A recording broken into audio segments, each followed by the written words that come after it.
Kunlarmi ketdi, tunlarmi ketdi. Hayot to'g'risidagi chatma hissiyotlarim 2-qism. Avtori Mavlon Yasin. Karvat yetib, ko'zimni yumib, hayotimni eslab baqsam, hayotning eng muhim bir bobi boshqalar bilan bo'lgan kishilik munosabat bilan yezilibdi. Kishilik munosabat kishilarning o'ylanish, hissiyot va harakat orqali ifodalanadigan jalb qilish, rad qilish, hamkorlik, raqobat, rahbarlik, itoat qilish jarayonidagi o'zaro ta'sir ko'rsatish. Menmo sonsizlagan odamlar bilan munosabat qilibman. Bola og'inlarim, mahalladoshlarim, xizmatdoshlarim, savodoshlarim, ustozlarim, urug' tuqqanlarim. Bu odam dengizida bir-birimiz bilan uchrashish, tonishish, birga bo'lishimiz va ayrilishimizni taqdir deb qarashga bo'ladi. Shundaqla bir alomat deb qarashga bo'ladi. Bu munosabatlarning ajoyib g'alati yeri qanchalik uzun mangsangiz, ko'p ko'rsangiz, qancha ko'p odam bilan tanishsangiz, bu hayotingizda haqiqiy sizga ko'ngil bo'ladigan va siz ko'ngil bo'ladigan kishilar nihoyat oz ekan. Bu oz sondagi kishilar sizning butun hayotingiz bo'ladi ekan. Hayotdagi har bir uchrashish bir alomat.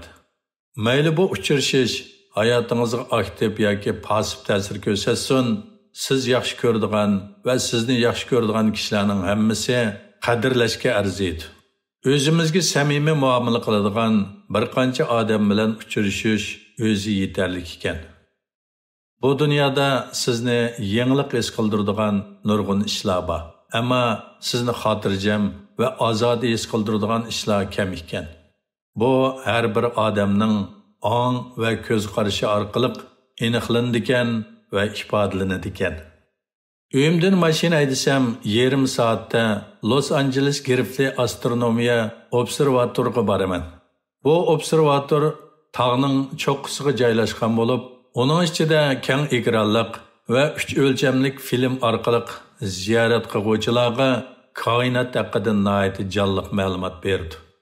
Bu tog'ning cho'qqisida turib janubga qarasangiz, dunyo kino sanoatining markazi bo'lgan, tog' qoptaliga yezilgan, egizligi 15 metr bo'lgan Hollywood degan hayvatli xatni ko'rasiz.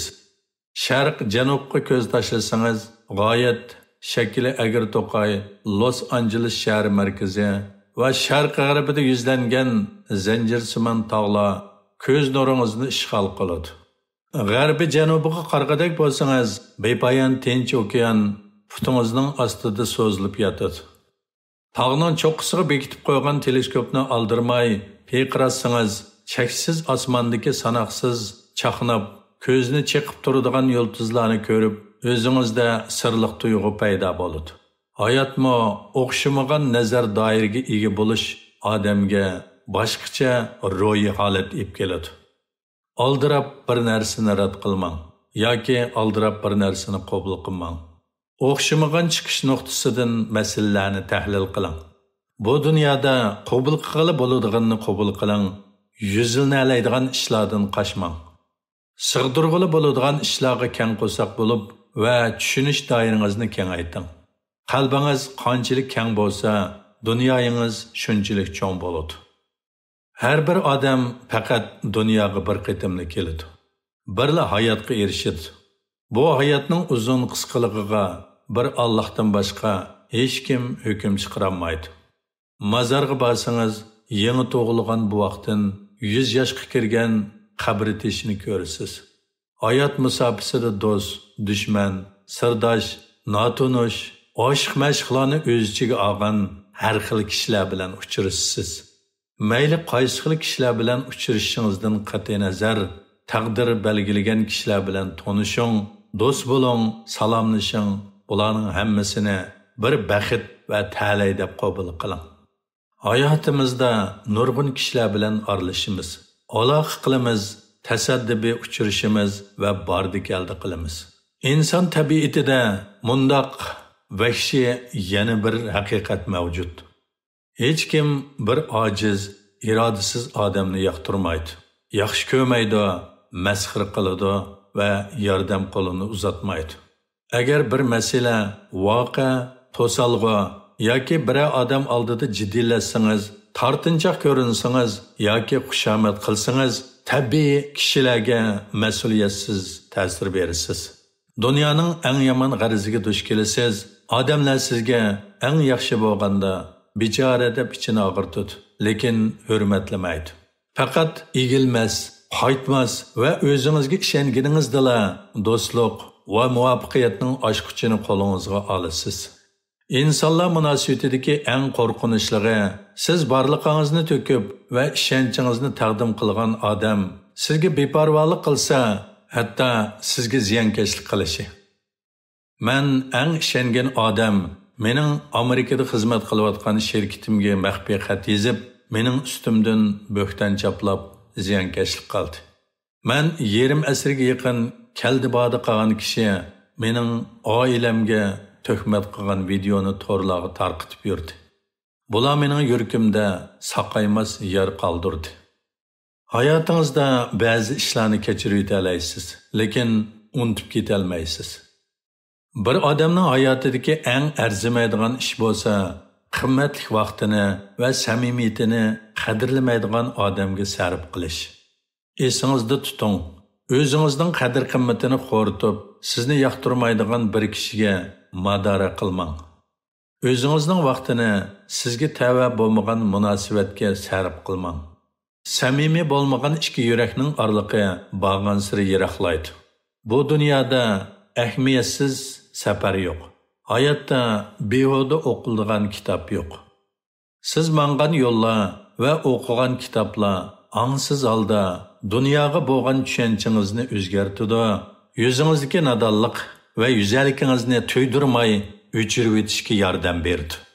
Kishilarga bak ishinib ketmang, odamiylikka ishining. Shundaqdimi manfaat oldida odamiylik, yana inson tabiati eng ro'shan ko'rinadi.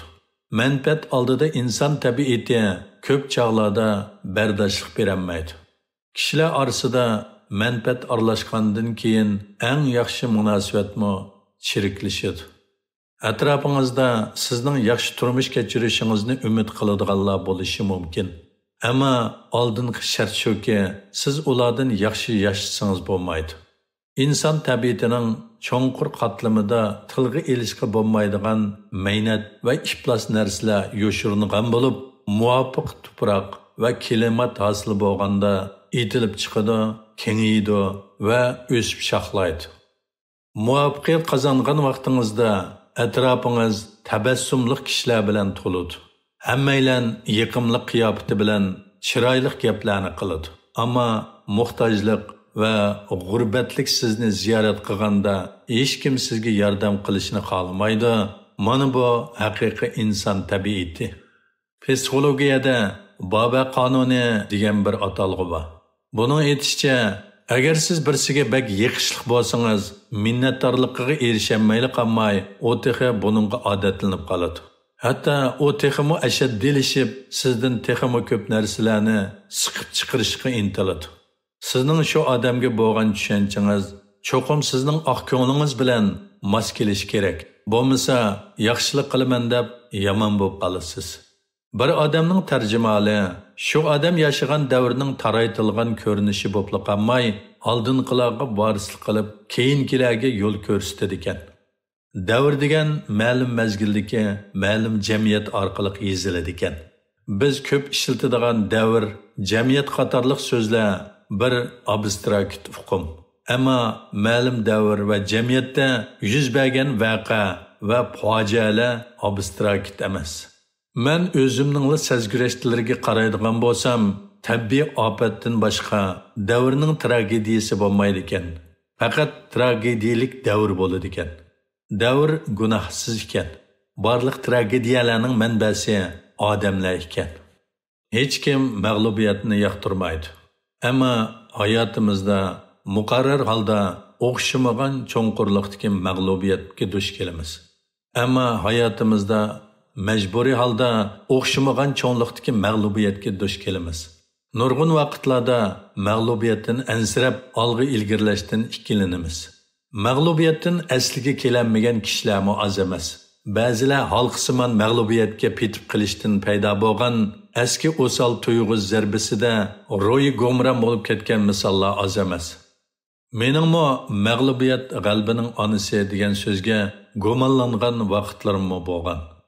Menmi mag'lubiyatga uchrab hayotning yerimini yo'qotib qo'ygandek his qilgan vaqtlarim bo'lgan. Ammo dal mushu mag'lubiyatlar meningda tövbe qilish va halqishni elib keldi. İdiviy yükni tashlashga ilhomlantirdi. İnsanlar mohiyatini va tabiatini texmi yaxshi tushundirdi.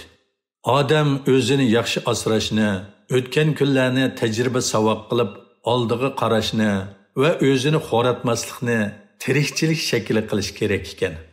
Mushu usulda o'zini texmi yaxshi odam qila oladi ekan. Uchrashish va xo'shlashish, yengilish va ayrilish insonlarning kontrolligidan halqib ketgan bir obyektiv qonuniyat. Ega bo'lish va mahrum bo'lish Tangri tarafidan belgilanadi. Biz bu dunyoga o'z maylimiz bilan kelmagan, o'z maylimiz bilan ketanmaymiz. Inson bo'lish sifatimiz bilan hayot va o'limga qaror qilmag'achqa bu dunyodagi hayotimizni mumkin qadar yaxshi yashab, huzurlanib har bir kunimizga mazmun ato qilaylik. Hayot bakli qisqa. Hamma ishni inchiklab hisoblab ketmang. Hamma ishqa bak urinib ketmang. Bak ochko'z bo'lmang. Shukr va insof g'am andishidan xoli qiladi, odillik soddalikni olib keladi. Qalbingizdagi dilkashlikni va qalbingizdagi yuklarni elib tashlaganingizda yenik, ozod his qilasiz. Yuragingizdagi barliq adovatni qo'yib berganda aram olasiz. Hayotda ya bir narsaga erishsiz, ya bir narsani o'rganasiz. Atrofingizdagi kishilar va ishlar sizga madad beradi, hamdamda bo'ladi. Hayotingizdagi har bir uchrashish, har bir pushaymon, har bir afsus ömür dastoningizga bir bob bo'lib yoziladi. Mening hayotimdagi har bir uchrashish, mayli yaxshi bo'lsin yoki yomon bo'lsin, unutilg'usiz va qimmatli bo'lib o'sib yetilishimga katalizator bo'ldi. Mukammallikni talab qilmadim, ammo vijdonim oldida xijolat bo'lmaslikka tirishdim. Tangrining eng go'zal farishtasi deb atalgan angliyalik artist Alderi Hepburn mundaq bir esil so'z qilgan. Bir odam uchun eng muhim narsa o'zini asliga keltirish, o'zini tirildirish va o'zini qutqizish iqtidori bo'lish kerak. Hargiz hech kimga tayanmaslik kerak. Xuddi Alderi Hepburn degandek ko'p sondagilarimiz hayotimizda ong'i tushib qolgandek his qiladigan vaqtlarimiz bo'lgan. Yolg'izlikni his qilgan va tashqi dunyoning qo'liga esilib, bu qorong'ulikdan qutulishni umid qilgan vaqtlarimiz bo'lgan. Hayotimizga qarab baqsaq, haqiqiy qutulish amaliyotda qalbimizning cho'nqur qatlamidan etilib chiqqan jasoratdan keladi ekan. Bu dunyoga kishilar keladi, ketadi. Ba'zilari yurtdoshlaringiz, yo'ldoshlaringiz, do'stlaringiz, dushmanlaringiz, ba'zilar savodoshlaringiz, xizmatdoshlaringiz, sabdoshlaringiz, raqobatchilaringiz. Qanday kishilar bilan birga bo'lishsiz yoki ayrilasiz, hammasi taqdirga bog'liq. Barliq tasoddifiy uchrashishlarni qadrlang. Xo'shlashmay ketib qolganlarga duo qiling. Bariga shukr qilib, tabiiy turmush kechiring. Qorong'u kechida manganda beshingizni ko'tarib, cheksiz osmonda chaqnab turgan yoki ko'zni chiqib turgan yulduzlarga uzun tikilib qarang. Derizini ichib, shamolning g'uyuldishiga va yomg'irning shaqirgan ovoziga quloq soling. Gullarning to'kilishidan sizni qamavagan g'aflatdan uyg'oning. Umr bak qisqa. Turmushni oddiylashtirishni o'rganing. O'tmish bo'lib qolsin, yangi hayotni boshlasin. Qayg'uliq va ko'nglingizni zedi qilgan ishlarni orqangizga tashlang. O'zingizni xushal qiladigan ishlarga diqqatingizni bering. Shuni unutib qolmangki, hayot sizningki. Chin va qaysarlik bizning tug'ma ishonch va kuchimiz. Tabassum bizning o'zgarmas pozitsiyamiz. Quyoshga qarab yashash bizning kundalik tanlashimiz. Hayotga aniqlama bermak baktas ekan. İxtiyorsiz bu dunyoga yetib kelamiz, yana tuyuqsizlik ketib qolamiz. Bir umr jon tikib ishlaymiz. ba'zida zo'r unum bilan va ba'zida quruq qo'l qaytamiz. Bir umr joyillik bilan tovlanamiz. Ba'zida yuzimizda rozilik ifodalanadi. Ba'zida yuz ko'zimizni so'lg'on va yadang'uliq ishg'ol qiladi. Bir umr nimalarnidir qo'g'lishimiz. Ba'zida orzuyimizga erishimiz, ba'zida as-hoshimizni yo'qotib qo'yamiz. Urisan orzuyingga yetolmay, yo orzuning ishigidan ketolmay. Shuning uchun bak oshko'z bo'lmang. Chunki hammaga erisholmaysiz. Ammo ruhsizlanmang. Qandoqli bo'lsin, siz ma'lum narsaga erishsiz. Sizning mushu dunyoga kelishingizning o'zi bir mo'jiza. Bu dunyoni kishilar doim vafosiz dunyo deb ishiltadi. Afsuslanadi va zorlanadi. Chunki nurg'un ishlar qarmoqqa, aqlga muvofiq, ammo to'g'ri bo'lmasligi mumkin. Bu haqiqatga bir mujmal sarupay kaydirib qo'ydi. Haqiqat yo'li odatda nihoyat qo'pol va keskin. Ammo yolg'onchilik yo'li favqulodda oddiy, keng va taksi. Qolaylik bo'lgan bu yolg'onchilik yo'li eng ko'p ommani sig'diradi va o'ziga jalb qila oladi. Rayimsiz reallik shuki, haqiqat munozirada yolg'onchilik ustidan g'olib kelmaki bektas. Chunki haqiqatning yo'li hamisha murakkab, tor va keskin. Odatki kishilarning tasavvuridan halqib ketadi. Yolg'onchilik aqlga muvofiq ko'rinadi.